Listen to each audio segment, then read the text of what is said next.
السلام علیکم ورحمۃ اللہ۔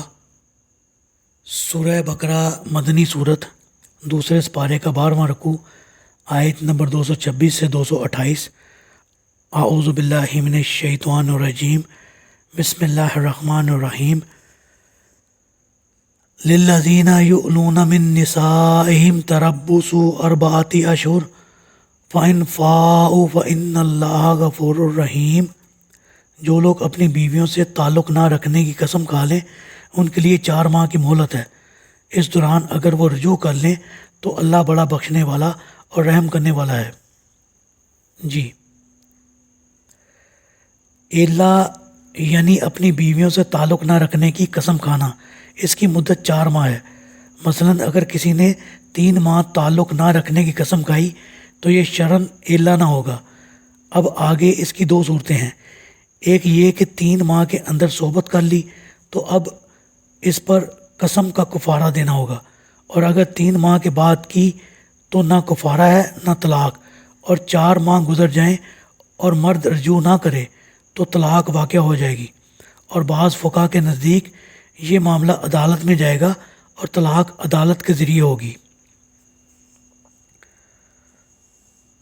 وَإِنْ عَزَمُوا الطَّلَاقَ فَإِنَّ اللَّهَ سَمِيعٌ عَلِيمٌ۔ اور اگر وہ طلاق ہی کی ٹھان لیں تو اللہ تمہارے برے یا اچھے ارادوں کو خوب سننے والا اور جاننے والا ہے۔ وَالْمُطَلَّقَاتُ يَتَرَبَّصْنَ بِأَنفُسِهِنَّ 3 قُرُوءٍ وَلَا يَحِلُّ لَهُنَّ أَن يَكْتُمْنَ مَا خَلَقَ اللَّهُ فِي أَرْحَامِهِنَّ إِن كُنَّ يُؤْمِنَّ بِاللَّهِ وَالْيَوْمِ الْآخِرِ وَبُعُولَتُهُنَّ أَحَقُّ بِرَدِّهِنَّ فِي ذَلِكَ إِنْ أَرَادُوا إِصْلَاحًا وَلَهُنَّ مِثْلُ الَّذِي عَلَيْهِنَّ بِالْمَعْرُوفِ وَلِلرِّجَالِ عَلَيْهِنَّ دَرَجَةٌ وَاللَّهُ عَزِيزٌ حَكِيمٌ۔ اور جن عورتوں کو طلاق دی گئی وہ 3 حیض کی مدت اپنے آپ کو روکے رکھیں، اور اگر وہ اللہ اور آخرت کے دن پر ایمان رکھتی ہیں تو انہیں یہ جائز نہیں کہ اللہ نے جو کچھ ان کے رحم میں پیدا کیا ہو اسے چھپائیں، اور اگر ان کے خاوند اس مدت میں پھر سے تعلقات استوار کرنے پر آمادہ ہوں تو وہی انہیں زوجیت میں واپس لینے کے زیادہ حقدار ہیں۔ نیز عورتوں کے بھی مناسب طور پر مردوں پر حقوق ہیں جیسا کہ مردوں کے عورتوں پر، البتہ مردوں کو ان پر ایک درجہ حاصل ہے، اور یہ احکام دینے والا اللہ تعالیٰ صاحب اختیار بھی ہے اور حکمت والا بھی۔ جی، یہ حکم ان عورتوں کے لیے ہے جو حاملہ نہ ہوں، کیونکہ حاملہ کی عدت وضع حمل تک ہے، اور جس عورت سے اس کے خاوند نے ابھی تک صحبت ہی نہ کی اس پر کوئی عدت نہیں۔ عدت کے دوران نان نفقہ اور رہائش خاوند کے ذمہ ہے، اور اسے اپنے خاوند کے ہاں ہی عدت گزارنا چاہیے، کیونکہ اس دوران خاوند اس سے رجوع کا حق رکھتا ہے اور قانوناً وہ اس کی بیوی ہی ہوتی ہے۔ کرا کی جمع ہے، اور کرا کا معنی لغوی لحاظ سے حیض بھی ہے اور طہر بھی، یعنی یہ لفظ لغت ذوی الازداد سے ہے۔ احناف اس سے 3 حیض مراد لیتے ہیں، جبکہ شوافی اور مالک طہر مراد لیتے ہیں۔